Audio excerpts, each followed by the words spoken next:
Boa noite a todos e a todas. Sejam bem-vindos ao nosso projeto Conexões, nesta semana especialista em que estamos comemorando o Dia Internacional da Mulher, comemorado no dia de ontem, mas aqui durante o nosso projeto, esse dia será comemorado por toda esta semana, quiçá durante todo o mês. Sejam todos bem-vindos ao nosso projeto na noite de hoje. Teremos hoje um tema muito forte, muito importante, de grandes reflexões e aprendizagens. Para iniciar esta nossa noite, nós teremos a apresentação artística da nossa aluna do CIEPS de Porto Seguro, Maria Yasmin. Ela irá declamar um poema intitulado História da Mulher. Por favor, Yasmin. Boa noite, tudo bom? O tema é a mulher da história. Mulher da história, isso. Antes vassoura e enxada na mão, ama de leite ou mãe de família, escrava e maltratada, cuidava, não cuidada, mal vista e inferior, bruxa ou terror. Pouco a pouco, passo a passo, como numa lenta música clássica a tocar, o seu espaço se pôs a conquistar. Na cozinha da casa grande já era chefe, sem nem mesmo imaginar que hoje seria ela a assinar o cheque. Das fábricas massacrantes já eram figuras marcantes, e assim sendo, coloriu o preto e branco da sociedade que fazia questão de te reduzir a um tamanco. Foi única, foi harmonia, foi ela, limitada e reprimida por séculos assim, mas livre e gigante nos seus sonhos sem fim. Foi cor, foi magia, foi sabor. Seus cabelos hoje livres, cacheados, lisos, ondulados, voam como notas no ar, a compor a mais bela melodia que nem Beethoven foi capaz de criar. Arte abstrata e ilimitada, cheia de códigos e segredos, aqueles que com ela vencem todas as batalhas. Infinitas como o pensamento de artista posto a criar. Hoje livre, brada aos ventos o poder que existe em seus inventos. Das curvas idealizadas até as voltas mais inesperadas, das propagandas de verão ao cargo da direção, da labuta diária à sala de aula. Ela por si só se fez grande, se fez capaz, se fez única, se fez mulher. E aquela que através do tempo foi subjugada, sobe no maior de todos os palcos para conquistar o que um dia a ela foi negada. Mulher que sozinha lutou, foi para a guerra por todas, venceu tudo para ser o que andou sozinha com medo, que desviou o olhar com pavor. Ela que por séculos a nossa dor afagou. Hoje é a que merece ser protagonista de tudo que criou. Linda, Yasmin, muito obrigada. Maravilha. Bom, para dar continuidade, professora Marta, dando continuidade. Gente, eu quero agradecer o convite de Wellington, a NTE, né, a paciência da Lívia falando comigo hoje o dia todo, viu? Eu quero começar a minha fala como uma mulher branca, de branquitude, que nesse momento fala em local de branquitude para falar de povos de terreiro, tá? Eu quero começar a minha fala com uma coisa muito importante que a gente problematiza bastante nas escolas, mas no geral a gente ainda está aprendendo, né? A primeira coisa que eu quero que vocês notem eu sou uma liderança de terreiro, né? Eu sou coroada na Umbanda. Hoje eu trabalho como médium de uma casa, mas eu tenho autoridade e autonomia para formar uma casa, tanto que uma vez por ano eu faço a gíria de Iemanjá. Então, sim, eu sou uma representação de povos de terreiro, eu estou no meu local de fala. Esse é o primeiro ponto que eu quero falar, tá? E em segundo ponto, eu quero contar para vocês que toda vez que a gente vai falar de povos de terreiro, a gente tem um costume um pouco diferente, que é a nossa vestimenta, né? Então, eu queria começar a live de hoje chamando a atenção de mulheres, principalmente, que a representação do negro, ela não precisa ser fantasiada nas escolas. Então, eu peço a vocês que quando representarem suas próprias escolas, povos de terreiros ou pessoas negras, que deixe para as pessoas negras usarem os turbantes, a menos que você seja uma pessoa de preceito. Por exemplo, eu quando falo para um grande público numa sexta-feira, eu cumpro um preceito que eu tenho que cobrir o meu ori. Então, eu tenho que usar um turbante, né? Mas ele tem uma função religiosa, ele não é uma forma de apenas estética. Então, eu quero começar a minha fala de hoje chamando a atenção para quando a gente fala de povos de terreiro, para essa fantasia que se cria com a imagem. Uma coisa é uma pessoa negra, uma pessoa de povos de terreiro, que ela se veste daquele modo por empoderamento ou por representação do seu grupo. Outra coisa é como você se dispõe diante do outro, fantasiando uma cultura. Então, eu começo aqui chamando a atenção, porque em muitos momentos eu me sinto, inclusive, como é que eu vou dizer, constrangida em alguns eventos que eu vou, em que eu vejo a pessoa fantasiando a imagem, você olha e fala, poxa, quer dizer que porque eu sou branca eu não posso usar um turbante, ou porque eu sou branca eu não posso estar com a roupa de terreiro? Não, não é isso, eu posso sim, porque eu estou no meu local de fala, eu represento uma cultura e uma religiosidade. Mas eu chamo atenção para aquelas pessoas que realmente se fantasiam, fazem aquelas pintinhas e tudo mais, sem nenhuma função, apenas com a função estética. Então eu começo falando sobre uma coisa muito delicada que chama-se apropriação cultural, né? A apropriação cultural, ela é uma representação comum hoje em dia, né, feita somente para fins não educacionais, né, são fins que são fins comerciais. É diferente uma escola, por exemplo, fantasiar um conjunto de alunos que representem algo dentro de um teatro, isso tá ok, né? Por exemplo, no CIEPS a gente tem um conjunto de roupas de orixá, né? A gente tem a Luísa que tem a de Ansan, né? Eu que doei para a escola de Nanã e professora Cruzinha que costurou, inclusive, né? A gente tem o Mulu, a gente tem um conjunto de orixás que representam dentro da escola e que são fantasias, não são roupas de santo, e não são representações específicas de povos de terreiro, né? Nesse caso, são representações para apresentações externas, elas têm uma função, tá? Então, só peço, começo a minha fala de hoje como uma mulher empoderada da minha cultura, né? Que se lembrem que a cultura requer respeito e não fantasia. Quando eu falo de fantasia, a gente tem uma coisa chamada imaginário popular. O que é o imaginário popular? O imaginário popular, ele formula um conjunto de ideias que em muitos momentos podem ser verdadeiras ou não sobre uma cultura. Como fomos colonizados por uma cultura cristã, há um conjunto de conhecimentos que eles foram criados no imaginário popular como negativos. Logo, a religiosidade negra é uma dessas condições, né? Eu quero começar, então, falando para vocês de uma autora chamada Spivak. A Spivak, ela faz uma pergunta chamada Pode subalterno falar? Então, será que esses povos, que essas mulheres que representam culturalidade, têm voz dentro da escola? E aí eu vou falar assim, que mulheres é essa, Marta? Rezadeiras, benzedeiras, curandeiras, pajés, representam um conjunto de ciências de conhecimento popular. Elas têm sua representação na escola? Numa outra live aqui eu comentei, né? Difícil a gente achar uma mulher dentro da ciência. Imagine, então, difícil achar uma mulher como representação de um grupo cultural.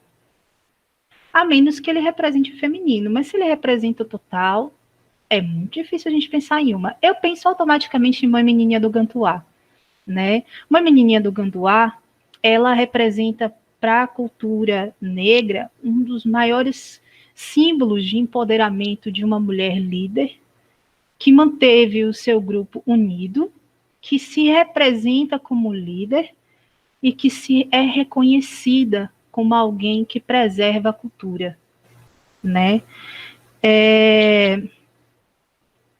essa condição da mulher de preservação, ela é a mulher da espiva, que é aquela que começa a falar como subalternizada, né? Vou começar também falando para vocês que a Chimamanda Adichie, que é uma moça que a gente fala muito na escola, quem é meu aluno já ouviu, todo mundo já viu o vídeo, né, dela falando sobre as questões específicas de estereótipo. Ela fala assim: a gente acredita que a África é de um jeito, mas, na verdade, a África não representa isso que a gente acredita que é. Essa visão que a gente tem é uma visão colonial, é a visão do colonizador, né? Eu não estou dizendo aqui, gente, que a gente, principalmente como professor, a gente vai pensar assim, nossa, eu quero o europeu, então eu vou ficar imitando aqueles caras lá. Não, a gente culturalmente foi formado a representar isso naturalmente, a gente nem nota que faz isso. Né? Então, quando a gente mostra uma imagem da África, a gente mostra uma África pobre. E aí, hoje em dia, se modificou bastante. Para quem tem uma educação como a minha, por exemplo, provavelmente viu muita imagem de África pobre, mas que atualmente a gente consegue mostrar uma África real. Né? Cidade do Cabo, por exemplo, é um bom exemplo de uma África real aí para a gente entender que a África tem um conjunto de culturas e de representações que foram subalternizadas também. Né? Chimamanda fala que esses estereótipos, eles são ideias pré-formadas e mal formadas sobre a África e sobre algo. Né? Então, como é que a gente começa pensando sobre o feminino e um arquétipo feminino, sem falar de autoras negras e mulheres? Porque quem eu estou falando aqui são negras e mulheres.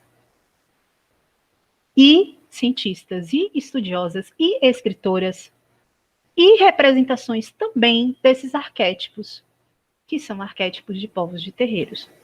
Elas são de terreiro? Não, elas não são. Mas elas têm, na essência dela, a representação de um tipo de mulher. Agora eu vou contar para vocês história. Vamos lá. Como é que a gente começa pensando assim? Olha, a história, ela traz a mulher como aquela que é submissa, ou como aquela que é guerreira e a única do seu... Ó, só tem uma, viu? Que lutou e foi lá para frente. Nunca tem um conjunto de mulheres. Nunca tem um exército. Né? É interessante isso, né? Porque a gente é culturalmente ligado a essa ideia da separação. A gente é culturalmente construído em uma colonialidade do poder que é masculino. Isso quem fala é Quijano, não sou eu não, é Quijano, né? Se fala Quijano, mas se escreve Quijano, viu, gente? Mas esse cara, ele traz uma ideia que é, peraí, a gente coloniza o poder através do macho alfa, né? Dessa representação do homem, mas uma representação do homem dentro do colonial, dentro do esperado colonial, né? Para além disso, a gente vai passando para ideais mais próximos aos nossos. Por exemplo, Angela Davis, ela traz uma ideia de que as nossas penitenciárias são cheias e cheias de pessoas negras por causa do poder colonial. E isso é delicado de falar. O genocídio negro acontece todos os dias. E aí é óbvio que eu ouço muito quando eu dou essa aula e quando eu falo com os meus meninos. Ah, mas você acha o quê? Que policial vai escolher o preto, o branco para poder atirar? Escolhe. Culturalmente, escolhe. E você culturalmente aprendeu a ter medo também de determinados arquétipos. São arquétipos, gente. Quem é que fala de arquétipos? Jung. Freud. Esses caras aí que a gente fala da psicologia, fala que a gente tem um conjunto de ideias que são formadas dentro de uma estrutura mental e que representa o outro.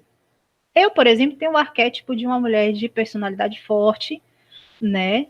De que encaro bem as coisas e encaro muito de frente. Então, eu tenho o arquétipo reconhecido como um arquétipo de Yansan. Né? Que é uma mulher que representa na culturalidade afro como é que eu vou falar isso para vocês? A coragem. Acho que é o mais fácil de falar. Ela é a coragem. Ela é aquela que encara de peito aberto, que fala na cara, que responde com a verdade, que não tem tanto medo de falar um pouco mais alto. né? E esse arquétipo, o que ele representa para uma mulher de hoje em dia? Por que será que a geração de, por exemplo, Clara Nunes, Clementina de Jesus, né, Maria Bethânia, tem tantas mulheres de Ansan? Para quem é de uma geração um pouco... eu tenho 36. Para quem tem um pouco mais de 36 aí, tá na live, deve estar sabendo aí que essas mulheres daquela época tinham até aquela ideia de falar, poxa, mas fulano ali tem uma Yansan que dança, que é uma coisa linda, porque ela representa aquela mulher empoderada e forte. Você olha para Maria Bethânia, você vê primeiro Yansan, depois você vê ela. Se você sabe quem é Yansan, se você reconhece esse arquétipo de Yansan, que é o da mulher forte e corajosa, né? Eu ia passar imagens para vocês terem uma ideia, mas sabe o que eu fiquei pensando aqui comigo? Eu até falei com Lívia, eu falei assim, Lívia, eu vou passar as imagens, mas sabe o que foi que eu desisti? Porque toda vez que eu achei uma imagem que não fosse aquela original dos povos de terreiro, de candomblé, de culto de Fá, dos voduns, eu não consegui achar uma Yansan que não cumprisse o padrão de beleza atual. Ou seja, uma mulher magra, ou seja, uma mulher que representa a negritude com um quê do corpo além do arquétipo. E não é bem isso.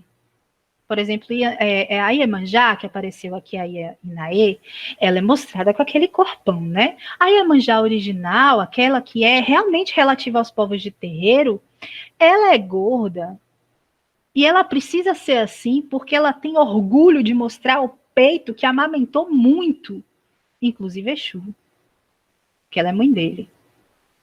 Então, como é que você pensa um arquétipo de mulher que é como, por exemplo, a minha imagem aqui, que é uma mulher larga, e você vai pesquisar na internet, o arquétipo que está lá dela é uma mulher magra, linda e branca. Então, eu desisti de mostrar as imagens. Eu vou deixar que vocês pesquisem e pensem sobre isso. Anotem os nomes, fica mais fácil, tá? Então, quando a gente pensa, por exemplo, em Nanã, existem Nanãs jovens, né? Nanã é a mais velha dos orixás. É o arquétipo da vovó. É aquela que vai estar na porta de casa, provavelmente reclamando que lavou roupa e está com as mãos doendo. Então ela vai estar ali, pô, meu filho, vem cá, senta aqui, meu filho, vamos conversar. Esse é o arquétipo de Nanã, são as nossas avós. E o que elas representam para o empoderamento feminino? A sobrevivência, meu filho. Porque elas sobreviveram à violência, elas sobreviveram a tudo aquilo que as outras pessoas dizem que a mulher não vai sobreviver, inclusive a falta de amor. Uma das histórias de Nanã, e as pessoas, elas contam só as histórias positivas de orixá, eu acho isso massa, né? Aí chegam os itãs, tem itãs que não são tão positivos assim. Nanã, por exemplo, foi escravizada e estuprada na frente do seu conjunto, né, por Ogum. Tanto que nos trabalhos de Ansan, dentro do candomblé, dentro do culto de Fá e de outros cultos, não se usa metal para ela. Então, se uma mulher dessa não representa sobrevivência, eu não sei o que mais vai representar, viu, gente? Ela vai reconhecer a sabedoria de saber o bem e o mal, justamente porque ela viveu isso. Esses arquétipos, eles são próximos a nós. Eles falam muito sobre isso. Por que quando eu conto uma história na escola, e aí eu vou cutucar vocês mesmo, por que quando eu conto uma história na escola de uma mulher linda e empoderada, eu conto a história de Joana d'Arc Sol, que nem por aqui viveu, mas eu não sou capaz de falar de Maria Filipa, pô? Caraca, e Maria Filipa foi corajosa pra caramba. Ela é uma representação de Obá fortíssima. E ai de quem tiver por aqui pelo chat e não souber quem é Maria Filipa, viu? Porque a gente está dentro de uma live da Bahia, por favor, né? Então, pensem assim, que mulheres são essas e que histórias nós contamos sobre essas mulheres? Dentro desses arquétipos, eu posso falar da minha própria religiosidade. Eu tenho muita dificuldade, e eu vou ser muito honesta com vocês, eu tenho muita dificuldade de falar com os mais jovens da minha religiosidade, que tá tudo bem falar de Exu e Pombagira. Por quê? A maioria das pessoas, quando ouve falar de uma pombagira, tem o estereótipo da Chimamanda Adichie. Eu vou usar referencial teórico porque eu posso, viu, gente? O que acontece? A Chimamanda Adichie, ela fala dos estereótipos prontos, daquilo que a gente imagina que é, né? Todo mundo fala assim, a pombagira, ela é aquela que destrói o casamento, ela é puta, ela é isso, ela é aquilo, ela. Sabe qual é a história real das pombagiras? São espíritos de mulheres que sobreviveram à violência masculina. Então, são representações de história de Marias, que assumiram nomes de Marias. Eu queria que a Maria Yasmin estivesse aqui, porque ela fez parte da oficina, ela poderia até falar, né? São que se inspiraram na história de Maria mesmo, Maria, mãe de Jesus, como uma representação de uma mulher forte que sobreviveu a tudo, vendo seu próprio filho ser morto pelos outros, né? Alguém está me pedindo para falar do tema aqui, a gente está falando da questão, né, dos arquétipos femininos nos povos de terreiro, tá, gente? Só retomando aí. Então, quando a gente fala de uma pombogira, a gente fala de uma pombagira que ela representa uma mulher empoderada, uma mulher que teve coragem de dizer que ela não ia ficar naquele lugar, e ela se torna aquilo que quem é. Eu sou uma mulher que foi separada, gente, então eu sei como é esse arquétipo, né? O arquétipo da mulher separada ou ela foi abandonada, ou ela é puta, ou ela é ruim. Não sobra pra gente outra imagem. Eu sou uma mãe excelente, não estou dizendo que eu sou isso tudo, não. Mas eu estou dizendo que o arquétipo que fazem dessa mulher é o mesmo da pombogira. Só que no meu tempo, tá tudo bem. Eu reconstruo minha vida, me torno uma outra pessoa, passou. No tempo delas não era assim. E elas tinham que sobreviver com elas mesmas do jeito que podiam. Então, essas representações de mulheres em povos de terreiro, elas têm uma função, inclusive educativa, para nós como mulheres, né? Eu não posso me permitir julgar uma outra mulher se eu não sou capaz de ver o quanto subalternizada ela foi. Né? Eu não posso me permitir representar uma religiosidade sem pensar que as imagens de mulher que essa religiosidade demonstra são mulheres que sobrevivem. E eu também tenho que deixar aqui claro na live que existem diferenças seríssimas entre essas religiões. Como assim, Marta? Olha só, eu vou falar uma coisa super polêmica aqui agora. Hoje eu estou na polemicidade, né? Vocês sabiam que a Umbanda é uma religião branca? E vocês sabiam que pouca gente sabe que a Umbanda e o Candomblé não são religiões de mesma matriz? Pois é. E que não tem só Umbanda e Candomblé. Tem mais de 1 milhão de religiões nesse meio que recebem esse mesmo nome e recebem esse nome por racismo religioso. Como assim? É muito mais fácil dizer que tudo é candomblé do que entender que ali não, ali é um candomblé queto, ali é Angola, ali é Nagô, ali é Jeje, aqui é Inquice, aqui é Vodum, ali. Gente, é um conjunto de conhecimentos. A África não é um buraquinho que a gente fala que é um lugarzinho só. A África é um continente enorme, cheio de culturas que nos presenteou com essa cultura, né? Ou que nós roubamos, né? Dá aquele sorrisinho de mulher branca, né? Então, eu faço essas piadinhas porque quando a gente tem uma branquitude crítica, isso quem fala muito é Malo Malo. Malo Malo fala sobre a questão da pedagogia que ela é voltada à branquitude e, ao mesmo tempo, a uma pedagogia macumbista. O que é uma pedagogia macumbista? No estudo decolonial, a gente troca a nossa linguagem, da linguagem do homem branco, para a linguagem do que se reconhece como povos negros. Então, por exemplo, eu estou falando numa live para o governo do estado, né? Aqui para a NTE, em todo o litoral sul, de Pombogira como representação de mulher é uma pedagogia das encruzilhadas do Luiz Rufino e é a representação dos estudos de Malo Malo e de outros autores que falam sobre uma branquitude crítica voltada à macumbista. A gente chama de macumbista porque, assim, macumba não existe, né? A macumba é o nome do instrumento, da árvore que faz o instrumento que eu vou tocar aqui para vocês. Mas, como forma de empoderamento, usar esses nomes enfrenta o espaço. Isso é um arquétipo de Ansan. Eu estou aqui enfrentando vocês, né? Enfrentando pessoas que acreditam que isso é o demônio. Enfrentando pessoas que acreditam que por causa dessa formação colonial, da gente também evitar falar disso na escola, porque quando a gente fala disso na escola, eu tenho que ter assim, né? É 10.639, 11.000, não sei o quê. Não é assim? A gente não tem que dar uma carteirada com a lei? Eu já tive que dar carteirada com a lei para poder dar minha aula, viu, gente? E olha, para quem não sabe aqui, eu sou professora de uma oficina no CIEPS, que ela é uma oficina de culturalidade afroempoderamento. Na oficina, a gente aprende músicas de orixá, as diferenças dessas religiões, né? E o reconhecimento de povos de terreiro e de povos indígenas. Vocês acham que eu falo disso tudo sozinha? Ah, mas nunca! Né? Tem a Deise, que é advogada, que vai falar com a gente também, né? Tem o Biratã, que é um homem negro, que foi aluno da escola, que volta para falar sobre afrofuturismo, sobre representações do homem negro.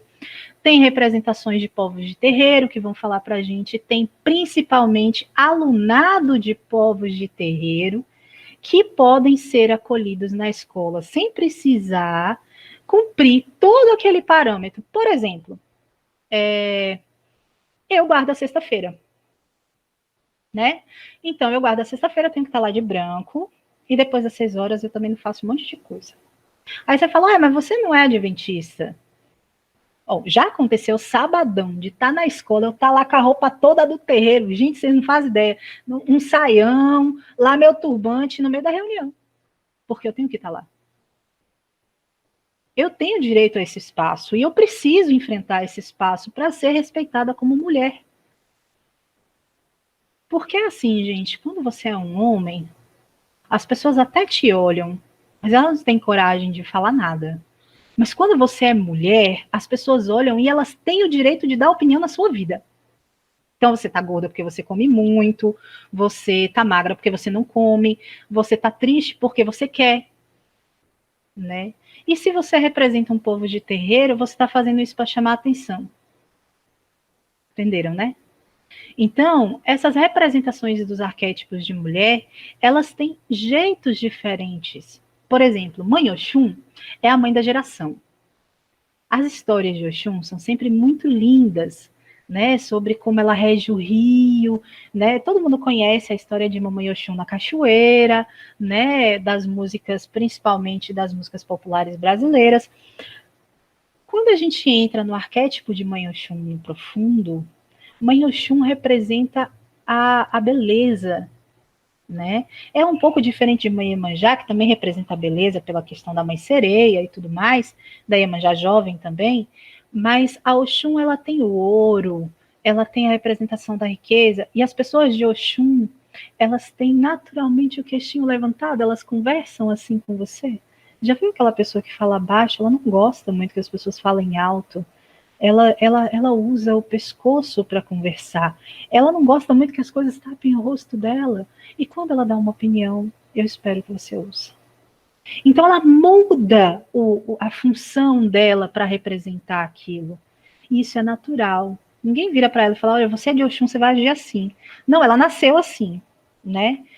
Por exemplo, minha filha tem a gente brinca aqui em casa que ela tem ligadinho o botãozinho do foda-se. Então você fala com ela fica assim, né?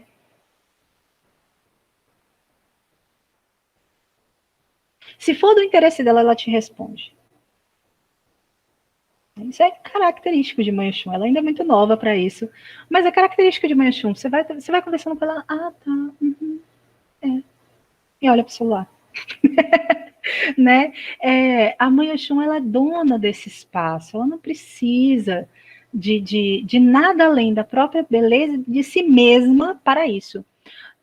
Num dos Itãs de Mãe Oxum, conta-se que ela foi casada com um Xangô, né? Ela foi uma das esposas de Xangô. Xangô, e eu vou provocar vocês, por que vocês sabem que Zeus ficou com todo mundo, mas não conhece um orixá para poder saber as histórias deles? Todo mundo sabe que Zeus pegou o Olimpo inteiro, né? E Zeus pegou mesmo, viu, gente? Se vocês pegarem lá a árvore genealógica dos filhos de Zeus, vocês vão entender o que eu tô falando, tá? Se vocês conseguirem contar tudo, obrigada. Mas, geralmente as pessoas sabem, porque a cultura europeia, ela é dominante, né? Então, quando a gente fala ali de Pai Xangô é bem próximo à ideia de ser o macho alfa que Zeus é, né? Então, ele tem ali um conjunto de esposas. Uma delas é Yansan, né? Que é guerreira, Obá, guerreira, né? E sobra o Xum, a linda. E aí, um dia, vai todo mundo para a guerra, e Xangô fala assim, caramba, eu vou ter que deixar o meu reino para poder guerrear lá do outro lado, no reino de fulano. E o que eu vou fazer com os outros? E aí as mulheres começam, não, eu vou para o lado de cá, você vai para o lado de lá, mas quem vai tomar conta do reino? Deixa eu falar eu. E aí, poxa, mas Oxum não vai fazer nada. Se alguém tentar entrar aqui, Oxum vai abrir a porta. Ela olhou e falou, experimenta. E, ok, lá depois das brigas e tanto, Yansan deu um monte de grito, deu aquela condição, e eles foram embora e deixaram Oxum. Confiaram o reino a Oxum. Obviamente, os inimigos pensaram a mesma coisa que Xangô e os outros. Oxum não vai fazer nada. Oxum, ela é boba. Ela é fútil. Ela é só uma mulher bonita. Resultado, Oxum recebe de braços abertos aqueles que queriam tomar o reino. Pega as mulheres mais bonitas e coloca ali para servir aquele jantar bem feito, aquela coisa toda. Quando o Xangô chega desesperado junto com o Yansan naquela correria, meu Deus, vou ter que lutar pelo meu reino, tá todo mundo morto. Ela colocou veneno. Inteligência é uma coisa que não se espera de uma mulher bonita. Por que será? Por que será que uma mulher linda, uma mulher empoderada, ela não pode ser inteligente? Ela tem que ser feia. Né? E por que será que essas imagens de hoje em dia representam uma mulher que foi se subalternizando, mas que para esses povos não funcionou assim?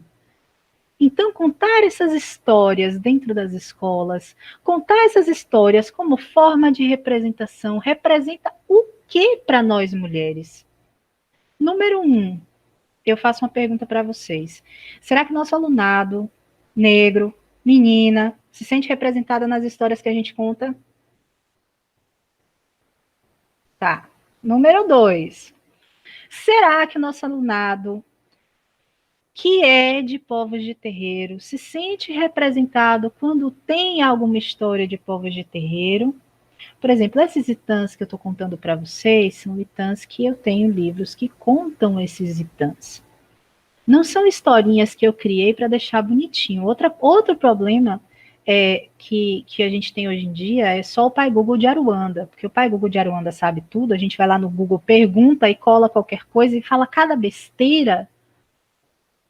Então eu peço a vocês, tenham cuidado onde vocês pesquisam sobre as histórias. De preferência, vai sentar um pouquinho e ouvir um pai de santo contar um Itã. Itã é uma história de família de orixá, né? Então, você senta ali, ouve um cara contar, cara, vai pro Babalorixá e fala, olha, é Lorixá, e fala assim, cara, eu quero te ouvir, eu quero ouvir uma história. Vocês sabiam que os cultos, principalmente os cultos próximos ao candomblé, contam histórias através da música, e aquela música que a gente acha tão bonita é, na verdade, uma história que eles estão contando? Será que essa música representa empoderamento? Por quê? Já pararam para pensar por que eles mantiveram em Yorubá?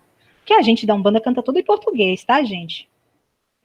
Essa é uma verdade também. Lembra que eu falei? A Umbanda é branca. A Umbanda é uma subdivisão que houve com Zélio Fernandino de Moraes, né, em Niterói, sobre ele não aceitar determinadas condições dentro do espiritismo.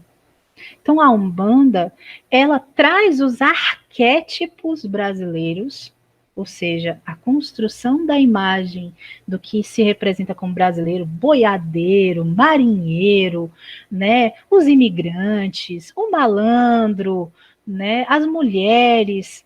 Nossa, que estranho, né? As mulheres. Então, né? Entenderam aí? E essas representações da Jurema, as representações voltadas aos indígenas, que eram povos que eram subalternizados dentro do próprio espiritismo da época, porque o espiritismo também é europeu, né? Não estou dizendo, gente, que o espiritismo é ruim, por isso, por favor, não me entendam mal, tá? Estou dizendo que são interpretações diferentes, né? Interpretações de espíritos diferentes. Então, a Umbanda trabalha e trata e conversa sobre espíritos, espiritualidades, e quando se fala de orixás, fala de força geradora. O candomblé não. Quando o candomblé fala de orixá, culto aos orixás, né, e representações de povos em negritude. Então, essas são as duas principais diferenças entre a Umbanda e o candomblé. E eu imagino que vocês, sempre que ouvem falar, falam de Umbanda branca, Umbanda negra, Umbanda... Eu acho tão feio falar Umbanda branca, porque quando a gente usa o termo Umbanda branca, eu, por exemplo, falo Umbanda é uma religião branca. É diferente de falar Umbanda branca. Porque quando a gente fala Umbanda branca, a gente está querendo dizer que é uma Umbanda boazinha, que ela é de branco. Isso é racismo. Que a Umbanda branca só pratica caridade, né? E aí as piores condições dessa representação de preconceito se refletem nos próprios umbandistas. Quando eles dizem Umbanda branca, e eu tô falando isso como umbandista, tá, gente? E isso não é criticamente pensado, é difícil conversar isso entre os meus, tá? E número 2, quando a gente vira e fala assim, não, eu vou no centro espírita. Não, é um terreiro, viu, gente? É um templo, é um terreiro, pode ser uma tenda, e tem um monte de nome diferente para vários tipos de umbanda. E não tem só essa dada aí, umbanda branca, a gente tem umbanda molocô, a gente tem umbanda mista, a gente tem umbanda universalista, a gente tem umbanda ecumenista. E eu posso passar mais uma lista aqui para vocês. Né? Então, quando a gente fala de representações dessas religiões, como é que a gente fala disso na escola? A gente também colabora para que o racismo religioso continue? Por que eu não chamo de intolerância religiosa? Porque existe uma diferença. Intolerância é aquele cara que xinga, né, que faz a injúria, né, e que fala que aquilo é do demônio, que não está certo, que não está errado. Racismo não. Racismo relaciona isso ao negro para relacionar diretamente à religião negativa. Então, aquela religião é ruim porque é de gente preta. E o que a gente mais ouve quando fala do arquétipo de uma mulher é o seguinte, gente. Eu posso sair com um turbantão aí, eu só sou uma pessoa excêntrica. Com esse cabelão aqui eu não preciso, né? Mas ok, né? Mas ok, eu saí com um turbante, ou eu sou esotérica, ou eu sou bruxa. Eu posso até ser chamada de macumbeira, talvez vendedora de acarajé. Já fui, viu, gente? Já passei na rua e a pessoa falou: você vende acarajé, moça? Né? Porque é também uma representação, né? Mas aí a gente pensa, puxa, cara, e por que quando uma mulher negra coloca um turbante, ela é macumbeira? Especificamente macumbeira. Não sobra a ela o excêntrico. Isso é racismo religioso. Tá? Então, a diferença principal entre a gente falar de empoderamento feminino em outras religiões e em religiões de povos de terreiro é que as nossas representações são histórias, são narrativas, e elas sobrevivem ao tempo pela nossa música, pela forma com que a gente interpreta a nossa música. Então, por exemplo, tem uma música que eu canto para todos os meus alunos. Eu acho que se tem alguém aqui na live, vai falar, ela vai cantar de novo essa música. Parece que eu só sei essa música. Não, sei um monte, tá, gente? Mas eu gosto muito de contar essa, porque toda vez que a gente fala dos cultos de Jurema, As pessoas acham que eu estou falando só da questão indígena, mas na verdade a gente tem os cultos de Jurema que são considerados povos de terreiro, inclusive é o nome de uma religiosidade, tá, gente? Dentro da Umbanda, a Jurema, ela é responsável pelo arquétipo da mulher forte que sobrevive aos amores. E ela é não só aos amores, mas ela é quem caça, ela é quem ama, ela é uma representação de uma indígena forte. Tem noção do que é falar hoje em dia de uma indígena forte dentro da escola, gente? Porque se já não fala de uma mulher negra, imagina aí uma indígena. Tá? Então eu vou contar a história da Jurema para vocês com uma música. Eu espero que a live não caia, né? E eu espero que a Dona Aranha que apareceu aqui não suba em mim, né? Então eu vou começar para vocês assim, ó.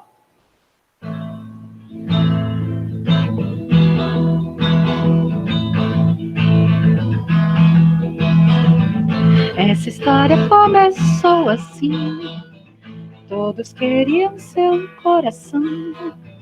A cabocla então olhou para mim, mas o seu amor não percebeu. Jurema, Jurema, a mais linda flor do meu sertão. Jurema, Jurema, violeiro quer seu coração. O chefe dos violeiros então perguntou, entre tantos violeiros, de quem mais gostou? Ela então sorriu e respondeu, ele vai saber melhor que eu. E desapareceu, linda cabocla, e desapareceu. O amor que não foi meu, e desapareceu. Oh, oh, oh, oh, ainda não voltou. Oh, oh, ainda não voltou. Sonhei que tava na mata e vi uma linda cabocla que há tanto tempo morreu e o culpado fui eu. E assim ela dizia que gostava tanto de mim, eu não sabia. Que gostava tanto de mim, eu não sabia. Oh, oh, oh, ainda não voltou. Oh, oh, ainda não voltou. Jurema, Jurema. Então, quando a gente conta uma história de Jurema, quando eu entro na sala para falar de redação e narrativa, eu tenho que entrar com uma música dessa. Por que eu tenho que entrar com uma música dessa? Porque eu não preciso servir ao modelo colonial e ao arquétipo de mulher que não vai ser contada a história, porque a história é sempre um conto que conta a história de um menino, de um cara, né? Ou até mesmo de uma mulher, se a gente pensa em Clarice Lispector, mas raramente de uma mulher indígena. Então, sim, acabo me tornando uma mulher de uma música só por isso? Talvez. Mas trago com ela um conjunto de mulheres que moram em mim também, que moram em mim quando eu encaro esse espaço, que moram em mim como mulher de religiosidade de povos de terreiro, como representação de alteridade dessa religiosidade, né? Uma das coisas mais difíceis de eu explicar para as pessoas é que a minha avó era de candomblé, né? É um tabu na família, às vezes, a gente falar que a avó era isso, né? Cria-se aquelas histórias também, né? Que virou, no final da vida, uma pessoa ruim. Todo mundo inventa essas histórias, a gente fica tipo, quê? Né? Mas a minha avó era uma representação de candomblé. Eu não sou do candomblé, mas eu tenho um respeito gigantesco por uma coisa chamada ancestralidade. Isso minha avó me ensinou. Então, as histórias que a minha avó contava da cigana, as histórias que ela contava de Iemanjá, as histórias que ela contava de Mãe Euá, né? Eu vou contar para vocês que a minha avó dizia que eu era filha de Euá. Euá é um orixá muito raro, porque ele não é um orixá muito cultuado no Brasil, e ele é um orixá que representa a força do arco-íris.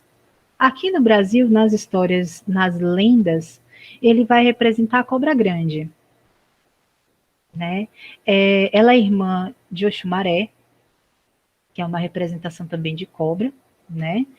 E que é o Itã de cobras. E ela representa um mistério. Ela é a grande contadora de histórias. Será que ela é minha mãe? Eu vejo vocês me ouvindo contar histórias aqui, falando um tempão de histórias, e vocês estão aí quietinhos, eu imagino, né? Ouvindo. E para quem é meu aluno sabe disso, eu me preparei para contar histórias, porque eu aprendi que uma mulher forte, ela sabe contar as histórias corretas para dar o recado que ela quer dar. Isso é muito característico de Euá. Euá é conhecida também como rainha dos venenos e como a mãe do mistério. Por que ela é a mãe do mistério? Porque ela salvou a vida de Fá, e Fá é quem joga os búzios, né? É o orixá responsável pelos búzios. E na história do Itã de Fá, Euá esconde ele, né? De Ku, que é a morte. E aí, Mãe Euá é esse arquétipo da pessoa que faz o bem, que conta a história, que sabe quem defende, né? Então, ao mesmo tempo que vocês veem esse arquétipo da mãe Yansan de frente, que enfrenta, que fala alto, que canta, que não tá nem aí, né? Vocês têm mulheres assim na vida de vocês, né? Vocês têm mulheres jovens que são vovós, não tem? Eu tenho uma amiguinha que ela é madrinha do meu Jojó, e ela é muito novinha, né? A Alicia, ela é filha, para mim, ela é filha de Nanã. Ela tem 100 anos. Você fala com a Alicia, ela, mas isso aí já aconteceu há tanto tempo. Mas olha só, você já parou para pensar nisso aqui? A maturidade está ali. Ela é natural. No caso de Mãe Euá, a história, o jeito de conversar, o jeito de falar é muito característico também, né? Minha avó dizia que eu era de Euá. E Euá, ela não se dá muito com Yansan, né? Minha mãe era de Yansan. Existe uma coisa no candomblé chamada abiassé. Ou seja, eu estava dentro da barriga da minha mãe quando minha mãe foi... Eu não gosto de falar batizada, gente, quando ela fez o ori, né? Só que para a gente que é colonizado, infelizmente a gente só sabe entender o termo batizado, né? E aí, quando minha mãe fez o ori, eu estava na barriga dela. Então eu recebo o assé de Yansan. Só que eu recebo uma Yansan, o assé de Yansan, que é uma Yansan muito rara, que é a Yansan da morte. É a Yansan dos ventos da morte, é a Yansan de balé, aquela que é chamada para o rito do balé. E balé não é dança não, viu gente? Balé é o nome dado ao culto que se faz quando alguém morre, né? Ao enterro, vamos falar assim. Né? Então, ela é o vento do bambuzal que tem no cemitério. Né? Não é uma Yansan que grita muito, embora minha mãe fosse bem, ela gritava muito. Né? Quem conheceu a minha mãe, talvez, não, acho que Robson não, mas Zé Romero e outras pessoas por aqui que conheceram minha mãe sabem como era. Ela estava chegando lá na esquina, você sabia que era eu. Né? Eu chego brilhando por causa do cabelo colorido, das outras coisas, né? Fala, Lívia. Marta, querida, maravilhosas, né, suas palavras, e eu queria que a gente pudesse interagir um pouquinho aqui pelo chat, e até para você também respirar um pouco, né, tomar uma aguinha, porque você, né, é da palavra mesmo, se deixar, né, vamos longe. E a gente está pensando em concluir mais ou menos às 8h30, a live, mais ou menos por aí. E eu tenho aqui algumas coisas muito interessantes para que você, né, também reflita, responda e ouça. Tá bom. Primeiramente, tem aqui uma pergunta do professor Aderbal, ele faz parte do CJCC de Itabuna, tá? E ele pergunta o seguinte: como desenvolver nas escolas esses arquétipos de mulheres, né, figuras femininas, do candomblé, em um contexto pentecostal tão presente, tá? Mas, assim, antes de você responder, só para você, né, relaxar um pouco, muitos parabéns, live excelente, muitas reflexões, maravilhosa, né? Uma fala muito incrível, elucidativa, maravilhosa, uma riqueza de referências. Daí vem aqui uma ex-aluna sua, acredito, Nathalie Vitória, saudades das aulas de Marta. O professor Eliudson, também do CIE aqui de Itabuna, meu colega, que fala incrível, né, muito elucidativa. A professora Silvia, maravilhosa, uma riqueza de referências. E Érica Rocha também diz: meu sonho é ter uma professora dessa me dando aula. Olha que coisa mais linda. Tem outra participação aqui de uma aluna nossa, chamada Laura Raíssa, riquíssima de conhecimento, parabéns, estou amando, né? Maravilha quando a gente, né, atinge esse aluno. A Alana Souza, tá? E daí vem uma outra pergunta que eu vou deixar, então, para você responder logo a do professor Aderbal, e daí eu vou com um outro questionamento de uma aluna também, Keisa Lima, ok? Olha, professor, eu vou te dizer o que foi que a gente aprontou lá na escola. A oficina nasceu assim, vou tentar ser bem sucinta, tá? Porque eu vou falar aqui, então, um pouquinho de Pedagogia das Encruzilhadas, do Luiz Rufino, anota aí, dá uma lida sobre ele, tá? E um pouquinho sobre branquitude, crítica e pedagogia macumbista. Quando a gente começa a fazer um trabalho desse na escola, em um contexto principalmente que é muito, muito pentecostal, a primeira coisa que a gente vai fazer é fazer com que o alunado entenda que ele reconhecer isso como parte de uma cultura não significa se converter. Esse é o primeiro ponto, tá? Segundo ponto, precisa ter alguém que enfrente esse espaço, certo? A nossa oficina nasceu de uma aluna que virou em um açougueando no nosso banheiro. Eu já tinha vontade de fazer oficina de curimba, eu tenho um afilhado e uma afilhada do coração, ela não é minha afilhada, mas eu tomei ela para mim, né, do terreiro, que foram estudar na escola no primeiro ano, e eram de turmas muito próximas a essa menina, e uma situação dentro da sala de aula, ela se quisilou, né, que é assim que usa esse nome, e ela virou em orixá, e o que faz, né? Enfrenta o espaço escolar falando sobre isso. Como nós enfrentamos? Eu tento tirar essa música da escola e a escola não tira essa música de mim. Eu vou contar para vocês por quê. Eu comecei levando a oficina e a oficina culmina em um espetáculo. Nós temos um ensino que é horizontalizado. Então, nós temos monitores para cada coisa. O André, por exemplo, é monitor curimbeiro, né? A Maria Yasmin é monitora do Slam Resistência, que a gente faz também. Então, a gente não precisa só mostrar a música de povo de terreiro. A gente pode fazer Slam Resistência, a gente pode fazer poesia. A gente fez um beatbox de Iemanjá. Mas tem uma coisa que aconteceu na escola que me emocionou muito. A gente teve um momento de enfrentamento na escola em que alunos, eles entenderam que o espaço deles, da célula, foi invadido, porque tinha uma aluna ensinando para o André a tocar os toques de capoeira. E aí, gente, a história já mostra que a gente é territorial. Imagina, então, dentro de uma escola em que identidade adolescente é territorial. Né? Então, os meninos sentaram muito inocentemente, pegaram esse atabaque que fica aqui comigo, né? Eu vou cantar para vocês de novo. E eles pegaram esse atabaque que fica aqui comigo e usaram lá na escola para poder aprender e teve toda uma situação, né? Então, como é que a gente enfrentou isso, professor? A gente tem uma música que ela é da Jussara Marçal. A gente usa muito as músicas, não exatamente as músicas do terreiro, a gente leva até a música do terreiro. Mas normalmente a gente usa MPB para enfrentar o espaço. Porque a MPB, ela tem o respaldo de não ser a música de povos de terreiro e ter a referencialidade do povo de terreiro. Então, dentro da escola, para vocês terem uma ideia, às vezes a gente tem até professores que são contra o trabalho que eu faço. Né? Como é que a gente fez? A primeira vez, deu um belo danado, a gente deu uma brigada. Eu falei, como é que a gente enfrenta isso? Vamos levar isso para fora da sala de aula. E os meninos fizeram um negócio tão bonito que eu fiquei tipo, essa música que eu vou tocar para vocês, eu não consigo tirar da oficina. Porque se um de nós cantar no corredor, a escola inteira canta junto. E eu tô falando a escola inteira mesmo. Tá? Ela é assim, ó.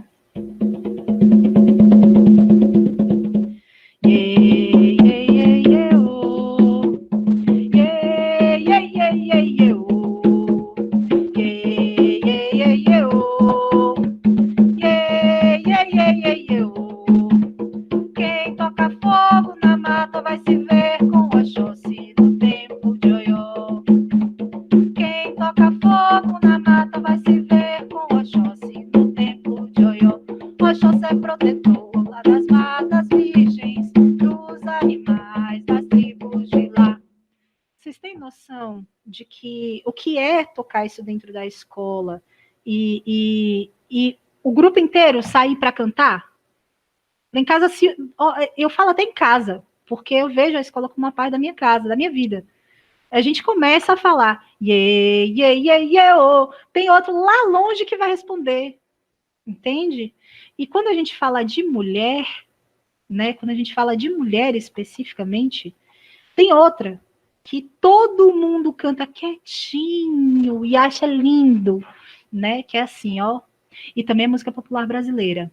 Vocês já dormiram ouvindo isso em algum momento da vida de vocês, se vocês são aí do período dos anos, entre os anos 70 e os anos 90, tá?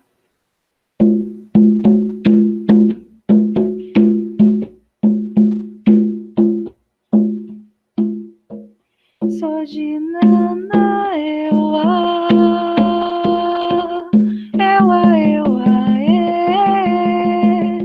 sou de nana,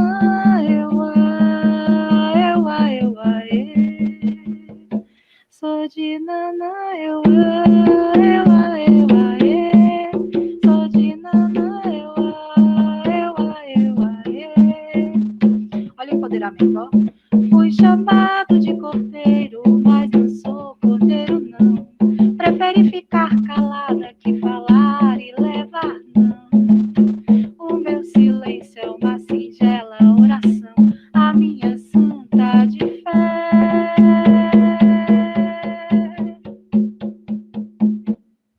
Entende? É uma música para nanã. E olha, a gente começa na escola, sou de nanã, os meninos voltam para fora das salas para poder cantar. E você vai falar assim, é todo mundo de povo de terra? Não é. Né? Queria que a Maria Yasmin estivesse aqui, porque ela é católica, ela faz parte da oficina. Um dos nossos corimbeiros é católico, gente. E eles estão lá para entender como esse processo funciona, é música. Então, professor, quer usar o esquema? Enfrenta o espaço sem medo, né? Chama quem tem que chamar para falar quando for de religiosidade, caso isso não seja de religiosidade. Eu, por exemplo, chamo alguém do candomblé para falar quando tem que falar de candomblé. Ou eu uso os próprios alunos que são do candomblé para falar de sua própria realidade, né? E enfrenta o espaço escolar com a música. Quem não quiser ouvir, que saia. A gente brinca assim quando faz as apresentações, né? Pergunta se os meninos saem. Não saem, não. Fica lá quietinho, ouvindo e cantando. Estão colocando aqui, ó, para complementar essa sua fala, melhor oficina de todas, morrendo de saudades. Tô mesmo, gente, tô mesmo. Porque com essa sua voz doce, né? E música é encantamento, não tem como não conquistar, né? Perfeito. Maria voltou. Outra pergunta aqui. Existe algum tipo de rivalidade entre esses grupos religiosos? Pois cresci em uma rua onde existia casas na qual as pessoas eram dessa religião. Porém, elas não iam um na casa do outro. É isso mesmo. É isso mesmo.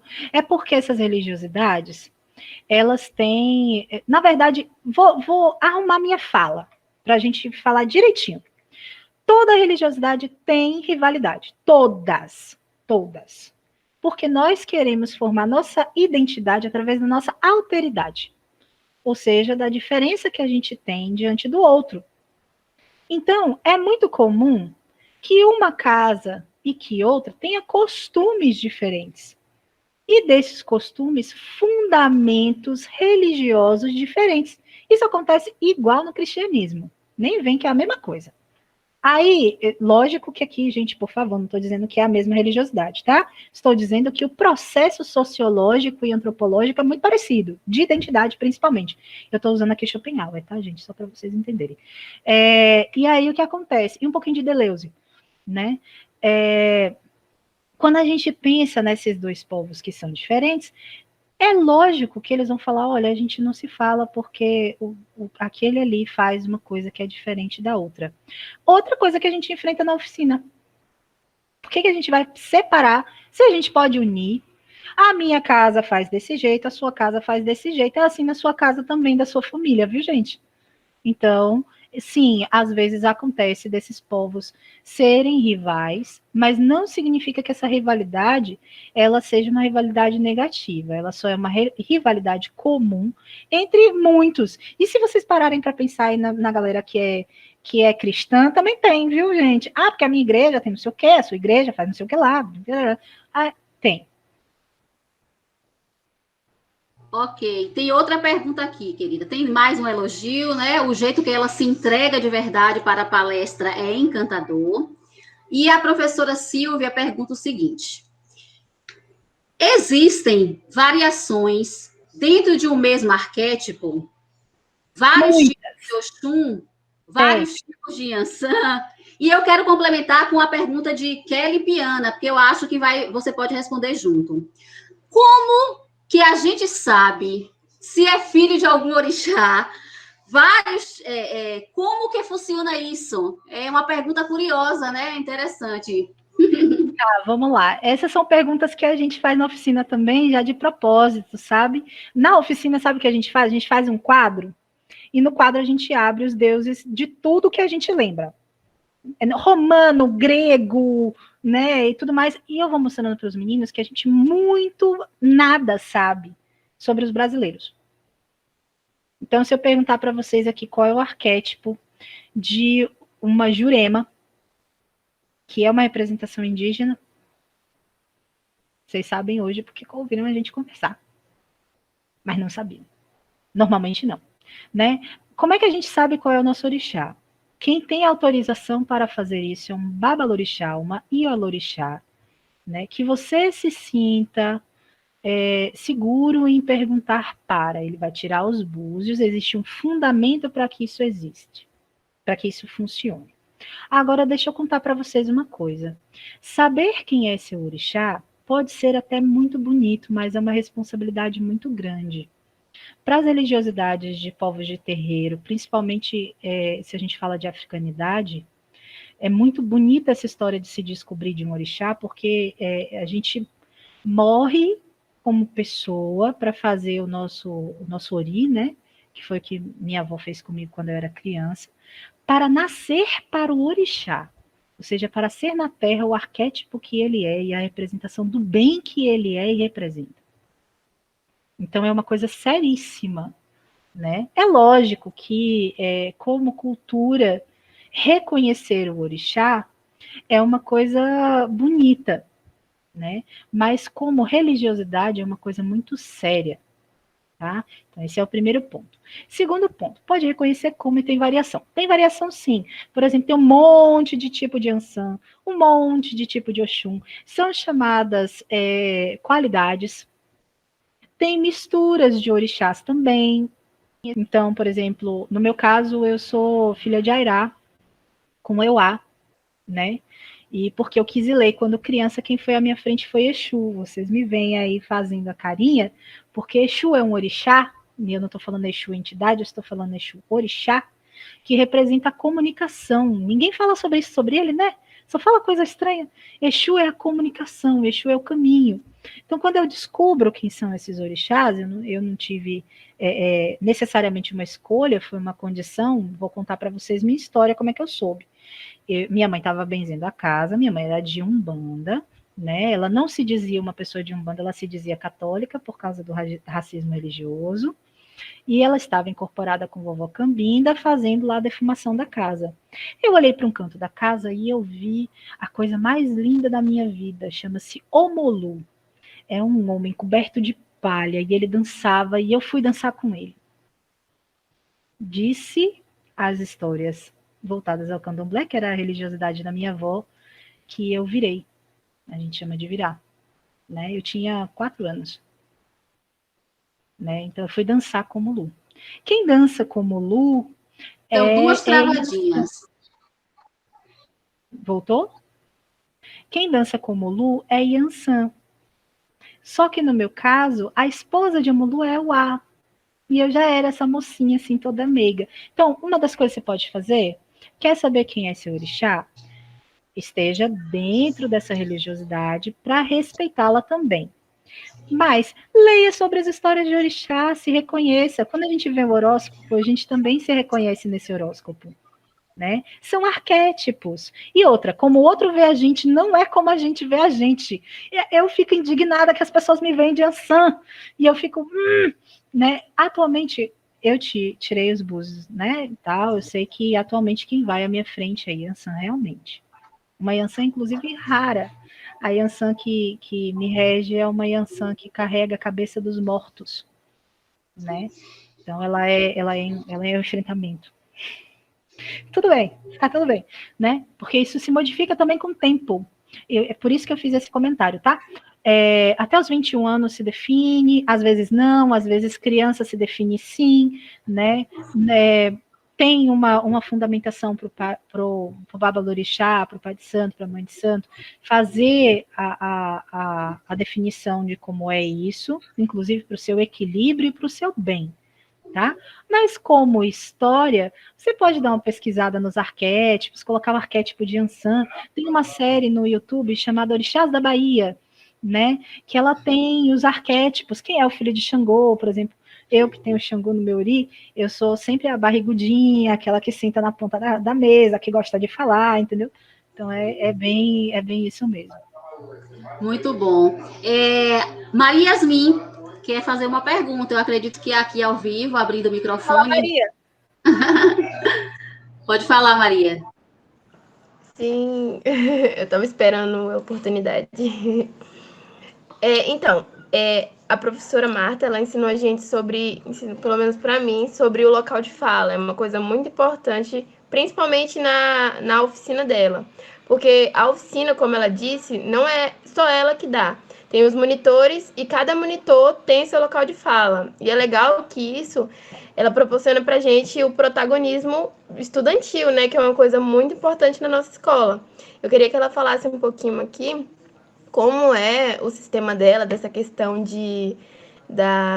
do protagonismo dos alunos dentro da oficina dela. Ela já explicou um pouco, mas eu queria que ela reafirmasse um pouquinho. É isso. Maria, eu devolvo. Como é que você aprendeu a protagonizar?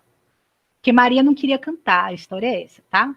Maria disse que ela cantava muito mal. E o que ela estava fazendo na oficina de Corimba? Porque ela cantava muito mal, né? Mas Maria escrevia. Será que escrever, cantar e falar são coisas parecidas? Né? Maria também dança.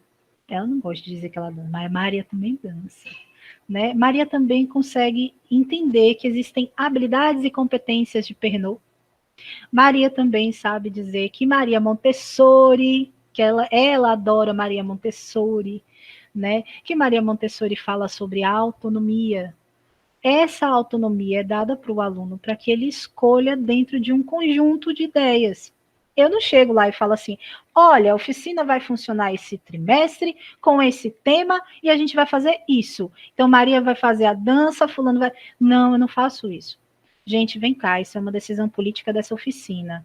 Vamos lá? O que a gente quer atingir agora no Novembro Negro? Sobre o que a gente quer falar? Por exemplo, tiveram já algumas situações em que o protagonismo era trans, né, por causa das situações dos homens trans que tinham na nossa oficina. Né? Houve um outro momento que o protagonismo era o racismo religioso, que foi o momento da Maria, e que o racismo religioso protagonizou também o feminismo, que é exatamente o que eu estou aqui falando hoje. Gente, o que eu estou falando aqui hoje é o trabalho da Maria. Tá? Não é o meu trabalho, é o trabalho que a Maria desenvolveu na minha oficina. Porque a Maria trouxe a conversa dos meninos no corredor para dentro da oficina, o feminismo de falar da mulher negra dentro da oficina, né? E a questão do racismo religioso visando como, se eu não canto, se eu não danço, como eu faço, né? Então a gente tem o monitor geral da oficina, que é aquele que organiza a bagunça, né? Que a gente brinca lá, é quem organiza a bagunça. Os monitores menores, que a gente chama de monitores que são das especificidades. Maria era uma das monitoras do Islã. A gente tem o monitor da Corimba, a gente tem o monitor da dança. Atualmente a gente tem o monitor do desenho e da pintura, né? E ainda tem os RUTs. Para além disso, os monitores de palco. O que isso representa? A nossa culminância é feita dentro da escola, mas a nossa culminância, uma vez por ano, é feita em algum lugar do lado de fora. Então, a gente participa, em algum momento, ou do Novembro Negro do Centro de Cultura, ou do Novembro Negro da UFSB. Né? É de propósito isso. Ano retrasado, acho que foi... Maria, me salva aí, foi 2019 que a gente foi para a UFSB? Foi 2019. Foi 2019. 42 meninos dentro de um ônibus indo para a universidade cantando macumba. Tá? E eu tô falando isso assim como enfrentamento, viu, gente? Não é como preconceito, é como enfrentamento. Tá? A gente foi cantando, a gente foi se divertindo, e a gente chegou lá para cantar, dançar. O que os RUTs fazem? São quem organizam a bagunça por trás da bagunça. Então, se a gente vai se apresentar, é um RUT que arrumou o lugar, é ele que organiza quem está vendo, e há toda uma fundamentação teórica. Então, quem faz o espetáculo, como os alunos, eles sabem que aquele movimento representa aquele orixá, que aquela palavra representa isso. Maria brigando na escola porque ela queria falar um palavrão para falar da vagina, né, Maria? Muito brava porque não podia falar o palavrão, né? E podia, porque o Islã Resistência permite a licença poética, né? Já diziam vários autores nossos brasileiros que falavam os palavrões. Então, toda essa oficina, ela se constrói dentro dessa horizontalidade de poder. Porque é assim que, quando eles saírem de lá, eles vão estar empoderados. É assim que a Maria se empodera e está aqui falando com vocês. Entende? É assim, é dando esse local de fala. Eu posso ter o conhecimento teórico e tudo mais, mas é a Maria que precisa construir também um caminho, né? E que constrói essa comunidade que vive em torno da Maria. Ou seja, hoje a Maria sabe que não tem problema nenhum ela tá junto com a gente cantando, dançando em culturalidade afro. Maravilha! Então, aí, como não ter um aluno protagonista, né? Com uma perspectiva de trabalho dessa. Parabéns a Maria Yasmin e a professora também. Professor Aderbal, que fez a primeira pergunta, né? Que eu lancei para você, Marta, ele agradece pela sua resposta. Segundo ele, carregada de ancestralidade e identidade, que ele amou a resposta, certo? Raul, a frequência foi colocada no chat do YouTube? Ainda isso, não. E Tina também. Ainda não? Poderia colocar, por favor? Então, gente, agora. Muito obrigada. Se não há mais perguntas, como nós já estamos às 20h25, vamos então para as considerações finais, já agradecendo a Marta, mas eu vou chamar a professora Tina Fidelis, que vai fazer os agradecimentos em nome da coordenação do projeto Conexões. Tina, por favor. Fernando, tem uma pergunta, me parece, né, Fernando? Antes você tinha...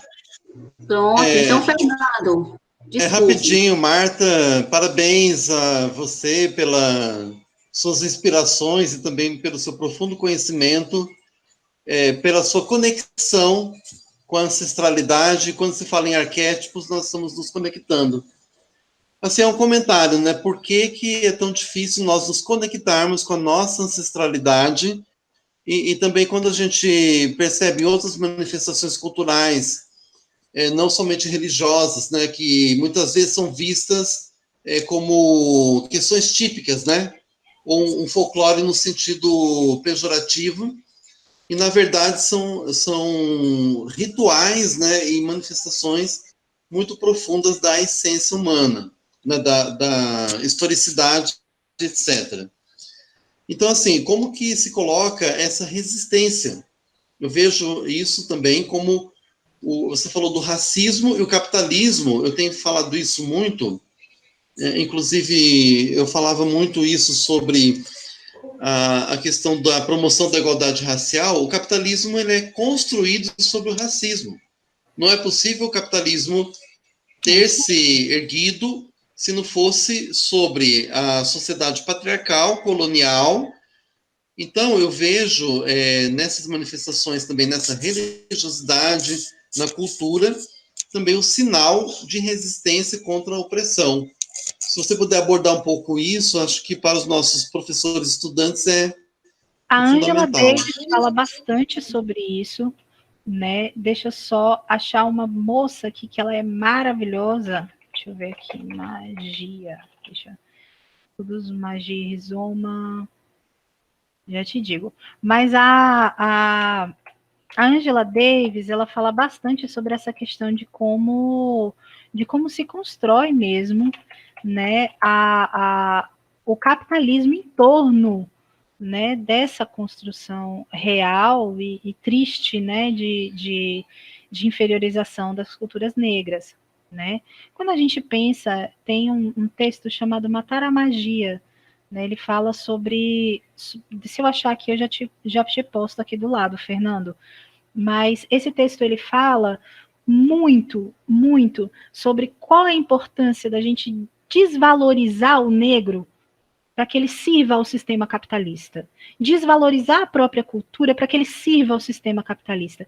Quando isso acontece, essa serventia ao sistema capitalista, ela faz o quê? Por exemplo, quando eu digo, isso aqui não é um conhecimento científico, isso aqui é um conhecimento popular, isso aqui é um conhecimento, por exemplo, de uma rezadeira, isso aqui é um conhecimento que não se encaixa. Eu estou matando a magia, e quando eu mato a magia, eu faço com que o outro seja subalterno a mim. Eu volto ali para a Espiva, que eu vou falar de Quirrano, né? Eu vou falar do Baba, com a colonialidade do poder, e o feitiço branco, né? Então, esses autores, eles são autores atuais que mostram, né? Mas a Angela Davis, ela é maravilhosa para isso, né? Mas que mostram a verdade sobre como esse sistema capitalista fez. A Angela Davis fala sobre isso para falar sobre a terceirização das penitenciárias nos Estados Unidos. Tá? Então, ela vai trazer uma profundidade enorme sobre liberdade, não liberdade, e como manter o sistema escravagista dentro da cadeia. Né?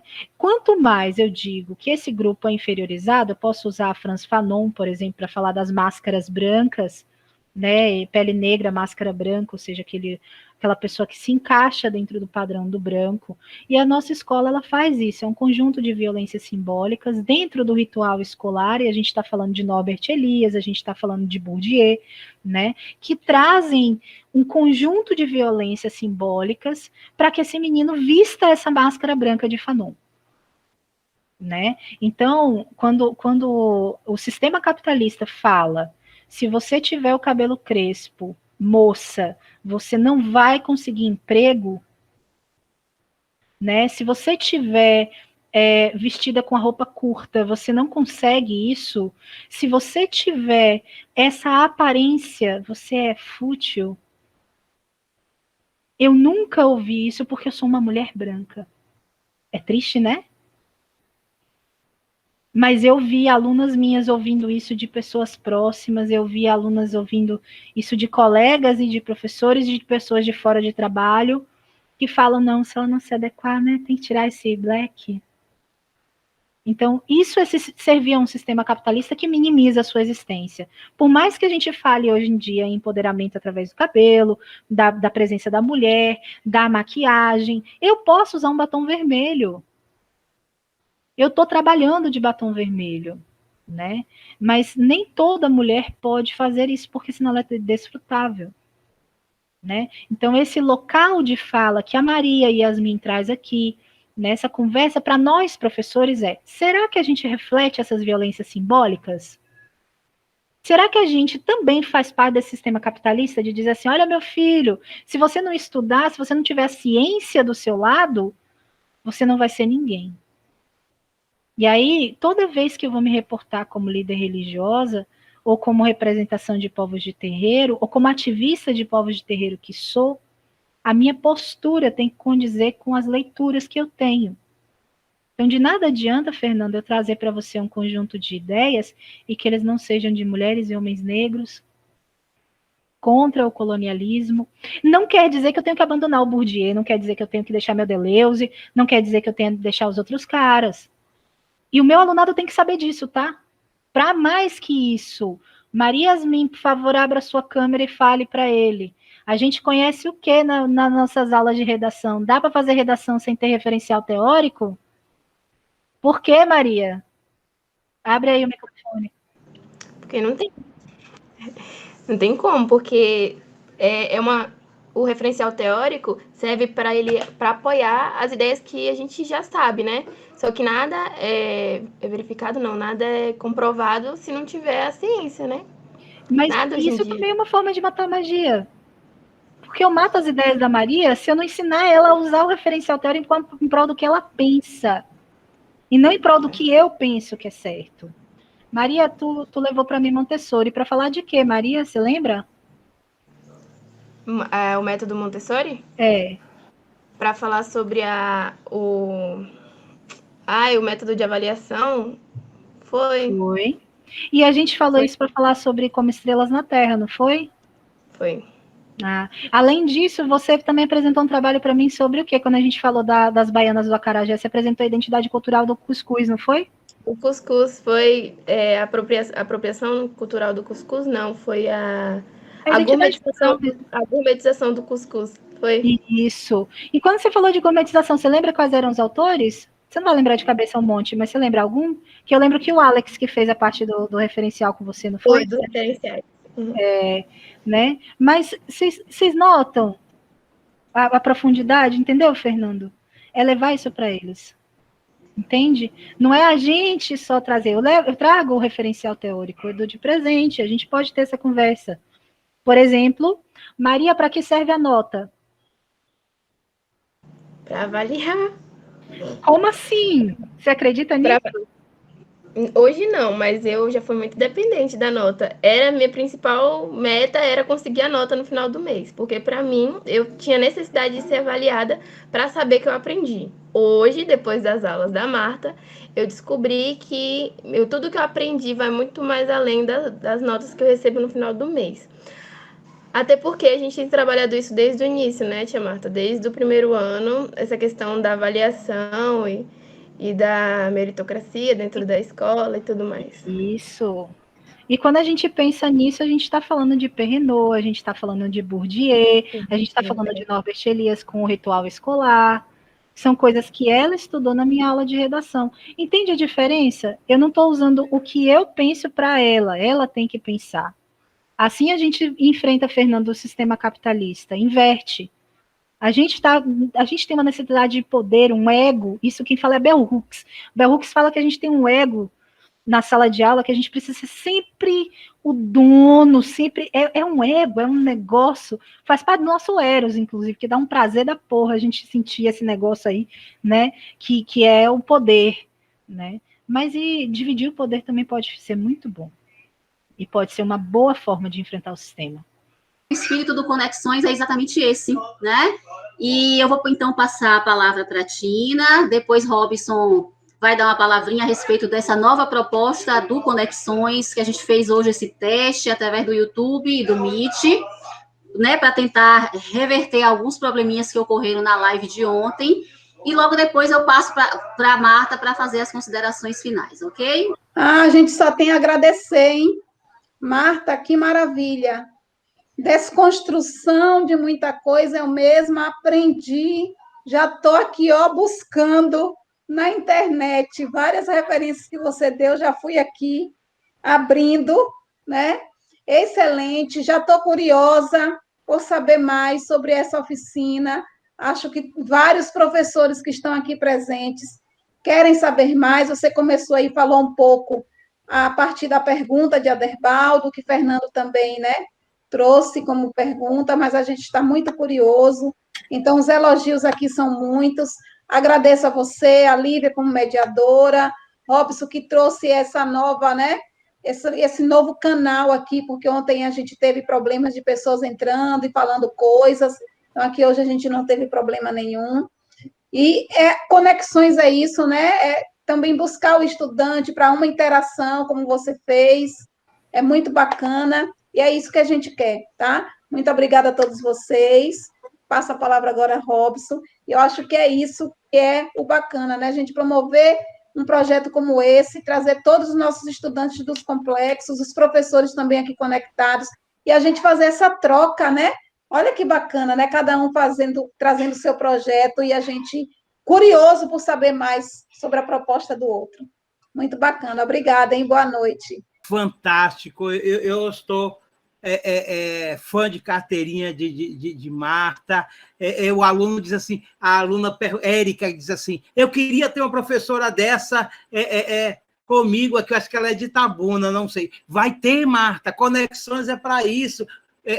Marta, o Wellington e outros professores, Ângelo, o pessoal de Eunápolis, de Itamaraju, essa é a grande troca, e vocês também vão fazer oficinas aqui, essa é vestir a camisa, e vamos fazer uma camisa mesmo, viu, gente? Do Conexões, nós somos todos conectados.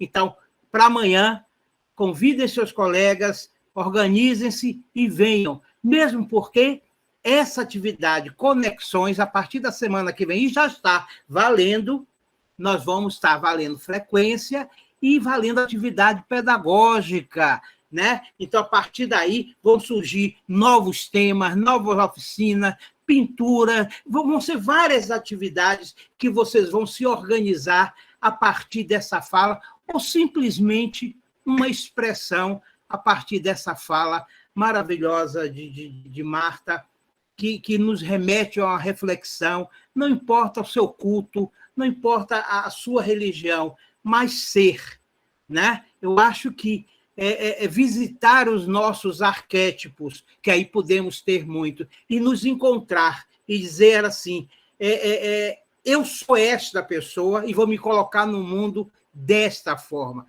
obviamente com todo respeito ao outro, mas o empoderamento que Marta também tão bem colocou aqui é isto, né? Então, nesse mês, eu falo mês, porque vai girar em torno da mulher conectadas e antenadas esse mês, onde mulheres foram queimadas vivas dentro de uma fábrica por defender seu ideal, por ter voz, né? Por querer falar e defender o seu ganha-pão, defender melhores salários e dizer, eu tenho voz. E, a partir daí, o empoderamento através ao longo do século, e a gente percebe que as mulheres, assim, depois daquele evento, ninguém nos calará, né? Então, isso é importante, e como homem, estar ao lado de mulheres empoderadas nos empodera, né? No sentido de dizer que todos somos seres humanos. Estar ao lado de uma mulher que eu respeito é fundamental.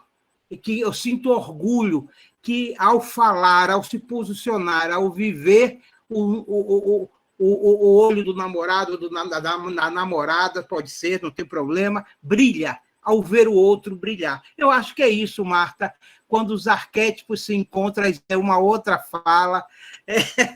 Então, amanhã teremos, fala aí, Tina, o tema, e vamos conversar com amanhã é identidade, o cabelo como ato político. Deixa eu falar aqui, teve uma estudante que trouxe aqui o seguinte, foi Laura Raíssa.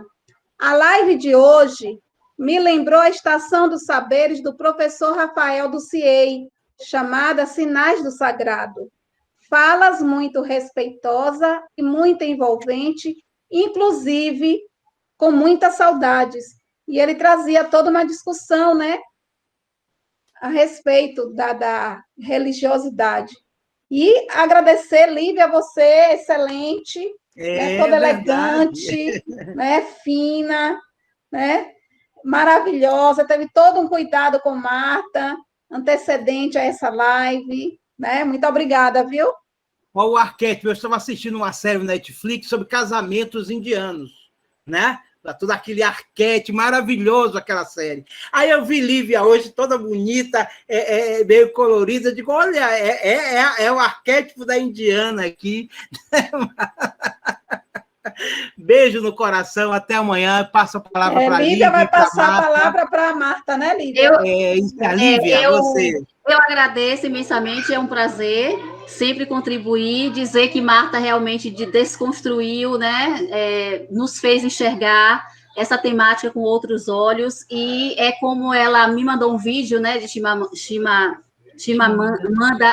Adichie, que é essa questão do o perigo de uma história única, né? Então, a partir de hoje, a gente não vai, né, se deixar levar apenas por um olhar, por uma visão, né? Então, foi maravilhoso, muito obrigada pela oportunidade e foi um prazer estar aqui com vocês.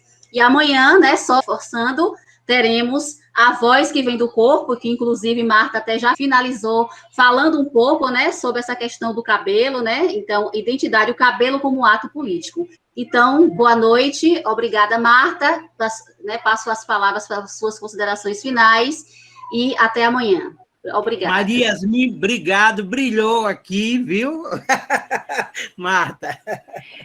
Gente, eu vou terminar agradecendo, mas eu vou terminar cantando para vocês, né? Eu tinha pensado em dar voz àquelas que nunca têm voz, né? Então, vou mostrar para vocês como na Umbanda a gente canta a nossa história de mulher, tá?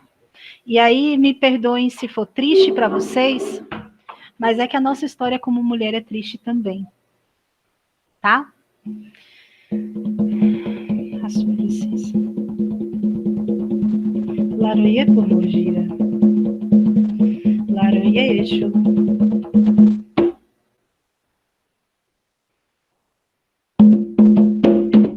Mulher, mulher, não tenha medo do seu marido. Olha por quê, meu lampião. Mulher, mulher, não tenha medo do seu marido. Olha por quê, mulher, mulher, não tenha medo do seu marido. Ele é bom na faca, eu sou no facão. Ele é bom na reza, eu na oração. Ele diz que sim, eu digo que não. Ele é Zé Pilintra, eu sou lampião. Só mais um pouquinho, tá, gente? Seu Zé é meu pai. Eu voltei a cantar por causa de seu Zé. E seu Zé me trouxe essa música com um peso danado, porque ela é uma história para mim como pessoa. E aí ele me ensinou a cantar essa daqui, que é a que eu me despeço com vocês, tá? Que é como a gente, uma mulher como eu, que se empodera da própria religiosidade, é enxergada pelos outros, tá? É difícil cantar essa música, gente, vocês não fazem ideia. Vamos lá.